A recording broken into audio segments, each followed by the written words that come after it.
Hello, what's going on, guys? It's been a few days since the Arnold Classic in Ohio. I'm back home here in Trumbull, Connecticut. It's gonna be 4 days before I leave for the Australia. I've got some preparation that I need to do. Come on in, it's just time for lunch right now. I'm gonna show you everything I'm gonna do to get ready for this trip.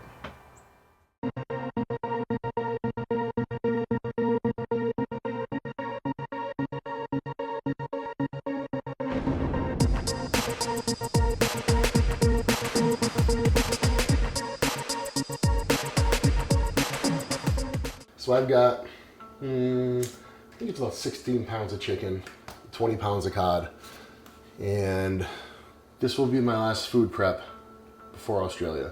So I'm gonna prep enough food to get me through to Australia, and then also enough to bring with me on the flight. And I'm gonna try to bring a little bit extra and see if I can bring it in. So here we go.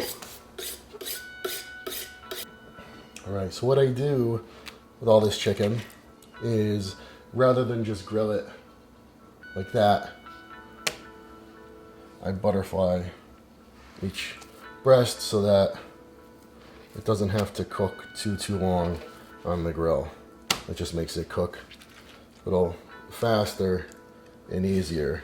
The chicken that I opt for, I don't buy organic chicken because the price is just outrageous, but I can justify spending a little bit extra money for chicken that has been raised without antibiotics. Now, why is that important?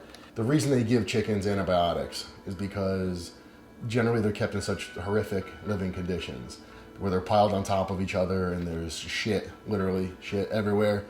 And to keep the chickens from getting sick, they just give them antibiotics in their feed just as a preventive measure.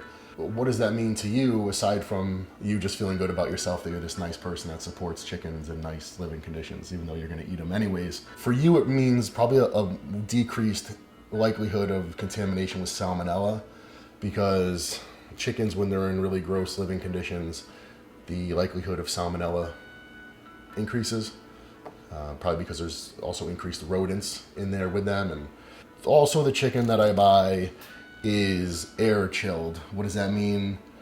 And why is this significant? All chicken, if you read on the package, all has different amounts of retained water. So I've seen chicken with anywhere from 0%, which is what I buy, it has no retained water, to 15%. So what's the difference? Well, first off, you're buying chicken with a high percentage of retained water, you're paying for water, but it also means that they've added something to the chicken to enable it to retain that fluid. So likely some type of electrolyte solution, meaning some type of sodium / potassium or phosphates. Basically some type of shit that just shouldn't be in your chicken anyways. Especially for someone who's getting ready for a competition, you don't want any unknown chemicals, sodium, things like that in your food unless you make a point to put it there. So, and I also notice a big difference with the texture of this chicken. And when you eat pounds of chicken every day for years on end, you will find that you're not able to tolerate gross chicken as well.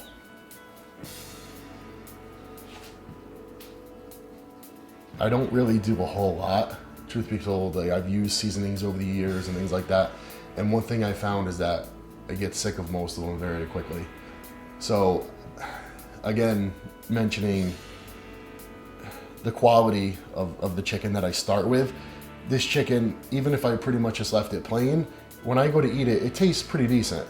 So I just like to add really just oregano and parsley to it. If after it's cooked, want to add hot sauce or whatever, then I have the freedom to do that. Because I'm making it in such a large quantity, I don't want to necessarily commit myself to something. You know, if I get halfway through it, I'm like, oh man, I wish I didn't season all this stuff with this, this seasoning. Oregano is a really strong natural antibiotic, and if you're worried about, because we're dealing with meats and things like that, it never hurts to have a little extra something on there to wipe out anything that might be on there. And also, actually, oregano is very good for digestion. So really, it's just a combination of oregano, parsley, and that's it. I don't even add any salt to it. Like I said, if I want to add something afterwards to give it some sodium, whether it's hot sauce or just plain old sea salt, then I can do that. I used to prep more at a time, like 40 pounds of chicken, 40 pounds of fish. So I would have enough for like a week, and then I would freeze enough. It'd probably be enough for another like 2 weeks worth that would be frozen. I got so sick of having all my stuff frozen before, because you know it does affect the texture a little bit.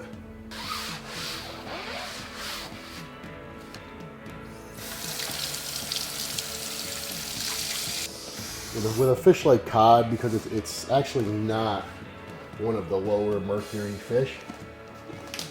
The smaller the size of the cod, the better. The bigger the fish is, chances are it's accumulated more mercury. But let's see what we've got. Yeah, I mean these are kind of large pieces, but the bigger a fish is, the older it is, the more other fish that's consumed. So it's assumed they're mercury as well. At least that's how it's been explained to me. This cod, I don't believe, is a bottom feeder entirely, whereas other flatfish like fluke, flounder, sole, things like that are bottom feeders, and you're supposed to be able to enjoy them as much as you want without fear of overconsumption of mercury. But I've also heard that when you cook fish, that a lot of the mercury actually dissipates, because the mercury contained in the fish is methyl mercury, which ends up evaporating. So keep your exhaust fan on. Whether that's true or not, I don't know. But I do know that there are certain foods that are natural, that will naturally bind to mercury and other heavy metals. And I do make a point to consume a fairly significant amount of those things, like cilantro, vitamin C. There's a lot of nutrients. So if you're worried about heavy metals, then all you've got available is a fish that might contain more heavy metal than you'd like it to. Then just eat extra foods that'll better help your body to deal with it. For my fish, there is one seasoning that I like. It's by Jamaican Choice, jerk seasoning. Go figure. It's actually very mild, and there's not like a lot of garlic or anything. It's just like a really subtle, nice taste, which goes really well with the fish. But I don't want to put it on anything that I'm gonna eat, like like it's say a day before the show. So I'll just leave like say a tray of this fish, plain with just parsley and oregano, but no salt or added seasoning, and then this stuff, which I'll probably eat within the next week. And then some of it will be vacuum sealed. If I eat it when I get home, I will put the seasoning on it. So I'm just gonna hit it with a light dose of this.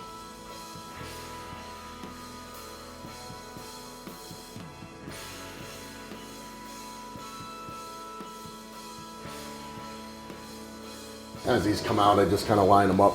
I put them on an angle so let all the juices and stuff run down. You don't want to store it and all the juices, it'll all just turn to like, actually it turned to like gelatin. So try to drain as much of that off as possible and put it in the refrigerator dry. That way it'll firm up nice, and when I go to vacuum seal it, or even just put it in containers, it's not all soppy and gross. So now that I've got that tray of fish in the oven cooking, I'm gonna bring this chicken out, start getting this done on the grill.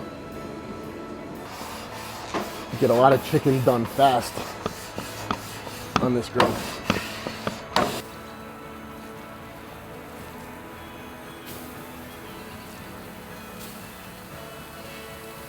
Part of having your food taste good is also cooking it at the right temperature. And if you put the chicken on the grill and it's way too hot,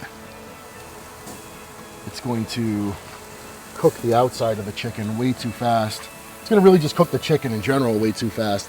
And I find that it makes it tough versus if it cooks, a little bit slower. I mean, we're not looking to slow cook it or anything like that by any means, but we don't want it to be, burnt, within seconds of us putting it on the grill. So get the grill like at a nice steady medium high temperature, I find that to be just perfect. So that was about 7-8 pounds that I was able to fit on the grill at once, which is good because now all that chicken that I have, I'll be able to get it done in 2 shots.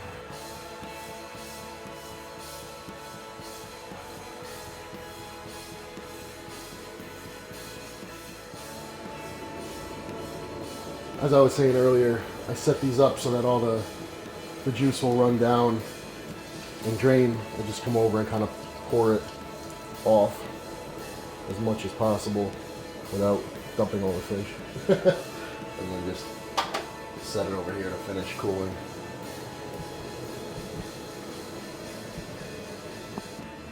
But for me, it's really a matter of prepping all my protein in bulk, because that's what takes the longest. I will prep like salads and vegetables and things like that in advance, but really the rice I make fresh each day. When I travel, I do get frozen packs of microwavable rice that I'll bring with me in my cooler, and I'll pack with the vacuum sealed frozen food, which makes it, again, super convenient. But as far as prep, it's mainly the protein that's really the biggest thing. Because if I had to make rice each day or microwave a couple potatoes or make a salad or whatever, it's not a huge deal.